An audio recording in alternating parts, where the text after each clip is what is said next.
Hello students, Jyoti Doval this side. आज मैं आप लोगों को नई दीपमणिका क्लास 6 से चैप्टर 14 करवा रही हूँ। इससे पहले के जितने भी चैप्टर हैं तो मैंने सारी वीडियोस जो है अपलोड की हुई हैं अपने चैनल पे, तो आप वहाँ से जाकर उनको देख सकते हैं। और इस चैप्टर के लिए काफ़ी टाइम से बच्चे रिक्वेस्ट कर रहे थे, तो मैं आज आप लोगों के लिए इस वीडियो को अपलोड कर रही हूँ। ओके, देखो चैप्टर का नेम है संबोधनम। अब संबोधन मीन्स होता क्या है? देखो, संबोधन होता है जब हम किसी को पुकारते हैं, किसी को बुलाते हैं। किसी को बुलाने अथवा पुकारने के लिए जिन शब्दों का प्रयोग किया जाता है वे संबोधन कहलाते हैं। जब हम किसी को आवाज देते हैं, किसी को एड्रेस कर रहे होते हैं, तो वो संबोधन होता है। ठीक है, किसी को बुलाना या पुकारना संबोधन कहलाता है। अब इसके कुछ चिन्ह होते हैं, देखो यहाँ पर भी दिए हुए आपको, हे, अरे, भो। अब देखो, हे के बाद ये जो साइन है, आपने इसको इंग्लिश में पढ़ा हुआ है, एक्सक्लेमेशन का साइन बोलते हैं इसे। ठीक है, तो ये चिन्ह होते हैं इसके। यहाँ पर भी देखो आपको डेफिनेशन दी हुई है, किसी को बुलाते समय संबोधन के रूप का प्रयोग होता है। अब देखो, जो ये संबोधन है, ये हमने जो आप लोगों ने 7 चैप्टर से लेके 14 चैप्टर तक क्या पढ़ा हुआ है, कारक के प्रकार पढ़े हुए, है ना। ये क्या है, कारक के प्रकार है सारे। ठीक है, तो यहाँ से 7 चैप्टर में आपने क्या पढ़ा, 7 चैप्टर में कर्ता कारक, 8th में आपने पढ़ा कर्म, कर्म कारक, 9 चैप्टर में आपने पढ़ा करण कारक, फिर 10 चैप्टर में संप्रदान कारक, 11 अपादान कारक, 12 संबंध कारक, 13 अधिकरण कारक, और लास्ट चैप्टर है आपका ये अभी संबोधन कारक। तो ये कारक के भेद हैं सारे के सारे। ठीक है, और ये जो संबोधन होता है इसमें जो है प्रथमा विभक्ति का प्रयोग होता है। और यहाँ पर ये जो कारक हैं, यहाँ इन जब हम संस्कृत में अनुवाद करते हैं, संस्कृत में वाक्यों का निर्माण करते हैं, तो उस समय इन कारकों का प्रयोग किया जाता है, इनका यूज किया जाता है। ठीक है, और इनका जो प्रयोग होता है कारकों का, वो 3 लिंगों में होता है, एक वचन, द्विवचन और बहुवचन। ओके, और कारक कितने होते हैं, कारक 7 होते हैं। ठीक है, तो ये लास्ट कारक है हमारा संबोधन। तो चलो अब चैप्टर स्टार्ट करते हैं। देखो, हे बालक, यहाँ पर बालक को संबोधन किया जा रहा है। देखो, बालक को बोला जा रहा है, तुम कुत्र गच्छसि, तुम कहाँ जाते हो। वार्तालाप, कन्वर्सेशन जिसको बोला जाता है, वाद विवाद। यहाँ पर स्टार्ट हो गया है। देखो, वरुण, वरुण, हे अरुण, अरुण देखो नाम ले रहा है वो, हे अरुण, तुम किम करोसी, कि तुम क्या कर रहे हो, कि तुम क्या कर रहे हो, हे अरुण तुम क्या कर रहे हो। अब अरुण उसको रिप्लाई कर रहा है, अरुण, हे वरुण अहम भोजनम खादामी, कि हे वरुण मैं खाना खा रहा हूँ। वरुण, अरुण अहम तो विद्यालयम गच्छामि, कि अरुण मैं तो विद्यालय जा रहा हूँ। अब अरुण फिर रिप्लाई कर रहा है, वरुण तिष्ठ अहम अपनी आगच्छामि, तिष्ठ मतलब होता है रुको, रुको मैं भी आ रहा हूँ। ठीक है, तो यहाँ पर दो बच्चों की कन्वर्सेशन चल रही है कि मैं, वो अब कहता है कि मैं भी आता हूँ, और तो विद्यालय गच्छत है। अब वो दोनों के दोनों जो है विद्यालय जाते हैं।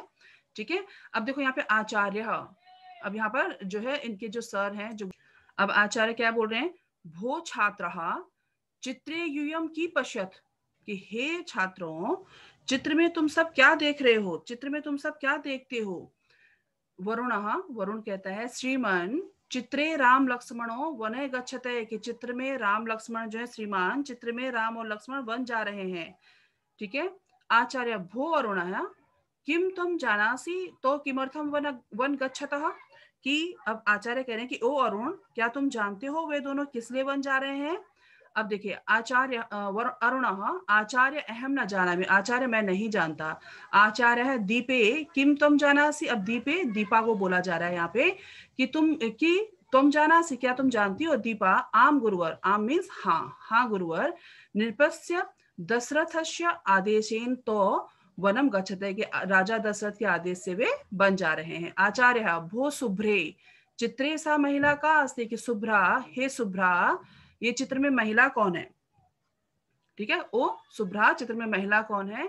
शुभ्रा गुरुदेव, सा तो रामस्य पत्नी सीता अस्ति, कि गुरुदेव वो राम की पत्नी सीता है। आचार्य भो बालः रामः लक्ष्मणः सीता च भारतस्य जनानाम आदर्शः सन्ति, अतः वयम तान् नमामः पूजयामः च, कि ओ बच्चों राम लक्ष्मण और सीता भारत के लोगों के आदर्श हैं, इसलिए हम उनको नमस्कार करते हैं और पूजते हैं। ओके, तो ये चैप्टर इतना सही है।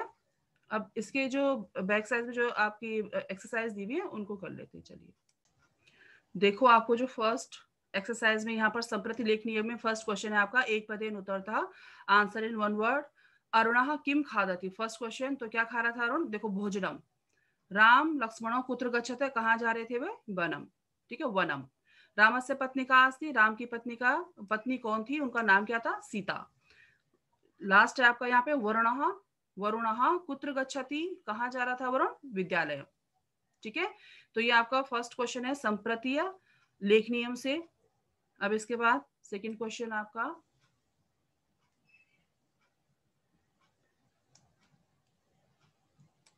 सेकंड क्वेश्चन देखिए, रिक्त स्थानेषु कोष्ठक गता शब्दानां संबोधनस्य रूपाणि पूर्यते, fill in the blanks with the word given in brackets in vocative case. अब देखो यहाँ पर आपको ब्रैकेट में कुछ वर्ड्स दिए हुए हैं, ठीक है, कुछ यहाँ पर जैसे नाम दिया हुआ है ये, और यहाँ आपको फिलअप करना है। तो मैंने यहाँ पर फिलअप किए हुए आप लोगों के लिए। देखिए यहाँ पर जो आपको जो सेंटेंस दिया हुआ है, अहम फलानी खादामी, ठीक है, तो यहाँ पर क्या है, ब्रैकेट में सुधा दिया हुआ है, तो आप यहाँ पर सुधा नहीं लिखोगे, या तो आप यहाँ पर सुधे लिख सकते हो या फिर हे सुधे। ठीक है, अगर हे नहीं लगाना तो सुधे भी लिख सकते हो आप। यहाँ पर मैंने देखो हे सुधे लिखा हुआ, और फिर ये साइन जरूर डालना है, ये चिन्ह जो है ये जरूर डालने हैं। ठीक है, सेकंड में देखो आम अहम तत्रैव गच्छामि, तो यहाँ पर अंबा है ब्रैकेट में, तो ये हो जाएगा हे अंबे। यहाँ पर जनक है तो ये हो जाएगा हे जनकः। अच्छा, यहाँ पर ये विसर्ग नहीं आएगा, ये गलती से यहाँ पर विसर्ग लग गया, ये विसर्ग नहीं आएगा, इसमें क्या आएगा? सिर्फ हे जनक। ये दो बिंदियां जो विसर्ग है ये नहीं आएंगे, ठीक है, सीधे चिन्ह आ जाएगा। ओके, अब देखिए नेक्स्ट, हे छात्र विद्या। अब देखो विद्याम गृहीत्वाम गृह गच्छा, तो यहाँ पर छात्र का क्या आ जाएगा? हे छात्र। ठीक है, ये सब में ऐसे आएगा, हे सुधे, हे अंबे, हे जनक, हे छात्र, और सबके पीछे क्या आएगा? एक्सप्लेनेशन का साइन, ये देखो चिन्ह आ जाएगा ये संबोधन का। ओके, यहाँ पे भी देखिए ये सारा का सारा जो है यहाँ पे मैंने आपको ये फिलअप किया हुआ है पूरा। ठीक है, संवादे रिक्त स्थानानि पूर्यते, fill in the blanks in the conversation. अब यहाँ पर जो है देखो ये पिता और पुत्र का संवाद चल रहा है। पुत्र भोजन का है, हे पिताजी किम कंदुकेन क्रीड़ा में, क्या मैं गेंद से खेलूं या खेल सकता हूँ? तो अब यहाँ पर देखो वो अपने लिए बोला, तो यहाँ पर क्या आएगा? फर्स्ट अहम, मैं, ठीक है, कि मैं गेंद से खेलूं। अब उसके पिताजी जनक जो है वो आंसर कर रहे हैं। जनक है आम, हाँ, पर तुम केन सह, किसके साथ? अब देखो यहाँ पर क्या आएगा? क्रीडसी, किसके साथ खेल रहे हो या खेलते हो? पुत्र हम अहम सह क्रीडामी, अब यहाँ पर मित्र है तो क्या हो जाएगा? मित्रेण। देखो अहम मित्रेण सह क्रीडामी। जनक है तव कुत्र अस्ति, कि तुम्हारा मित्र कहाँ है? तो यहाँ पर क्या आएगा? मित्रम। देखो ये रिलेशन है, देखो मित्र, यहाँ पर मित्र है तो किसके साथ? यहाँ पर तो मित्रम। देखो मित्र के साथ खेलना है या मित्र के साथ खेल रहा हूँ। पुत्र सा वही, अब वो पुत्र जो है उनका जो बेटा, वो बोल रहा है कि सा वही। वो जब पूछे कि आपका जो मित्र है वो कहाँ है, तो अब पुत्र आंसर कर रहा है कि मेरा जो मित्र है वो कहाँ पर है। देखो यहाँ पर ब्रैकेट में क्या दिया? उद्यान, तो यहाँ पर क्या हो जाएगा? उद्यान है, कि मेरा मित्र उद्यान में है, गार्डन में है, बगीचे में। ठीक है, तब वो कह रहे हैं फिर जनक कि तहिर गच्छ क्रीड़ा, चल जाओ फिर खेल लो। ठीक है, तो ये इस तरह से कन्वर्सेशन है। आपका फिल इन द ब्लैंक्स मैंने पूरा फिल किया हुआ है। अब ये देखिए आपका सेकंड पार्ट भाषा अवबोधनम से, यहाँ पर जो क्वेश्चन फर्स्ट है वो है निम्नलिखित शब्दानाम रूपाणि संबोधने लिखित है, right in the form of the following words in vocative case. अब यहाँ पर आपको शब्द रूप दिए हुए हैं, धातु रूप दिए हुए हैं, और उनके वचन देखो, एक वचन, द्विवचन, बहुवचन में हमें इनको लिखना है। तो जैसे मित्र है यहाँ पर, तो उसका क्या हो जाएगा? एक वचन में हे मित्र, हे मित्रे द्विवचन, हे मित्राणी बहुवचन। तो इस तरह से पूरा मैंने यहाँ पर ये फिलअप किया है, पूरा लिखा हुआ है, तो आप इस तरह से इसको लिख लेना। ठीक है, लता जैसे हे लते, हे लते, हे लता। दीपा हे दीपे, हे दीपे, हे दीपः। ईश्वर हे ईश्वर, हे ईश्वरो, हे ईश्वरः। वृक्ष हे वृक्ष, हे वृक्षो, हे वृक्षः। ये साइन जरूर डालना, चिन्ह हमने संबोधन में क्या है? चिन्ह होते हैं, तो संबोधन में चिन्ह जरूर डालने आपने। ओके, अब देखिए लास्ट क्वेश्चन है भाषा अवबोधन का, क्वेश्चन 2। धातुनः अर्थ है सह मेलियत। ठीक है, कि धातुओं के जो अर्थ हैं, धातु रूप का जो अर्थ है उसके साथ उसका मैच करना है, हमने मिलान करना है। Match the verb there meanings. देखो वर्ष है तो वर्ष का क्या हो जाएगा? बरसना। ठीक है, ये देखो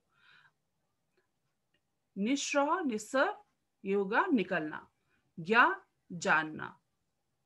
ये देखिए यहाँ पर पूरा, ये देखिए ज्ञा का हो जाएगा जानना, अर्च का आप लोगों को सबको पता है, अर्च मतलब अर्चना करना, पूजा करना। ठीक है, और उद डी, उड्डय, तो उड़ना। तो ये आपका लास्ट क्वेश्चन था यहाँ पे। ये चैप्टर पूरा कंप्लीट हो चुका है और जो बुक के पीछे जो एक्सरसाइज थी वो भी हमने कंप्लीट कर ली है। Okay, bye bye.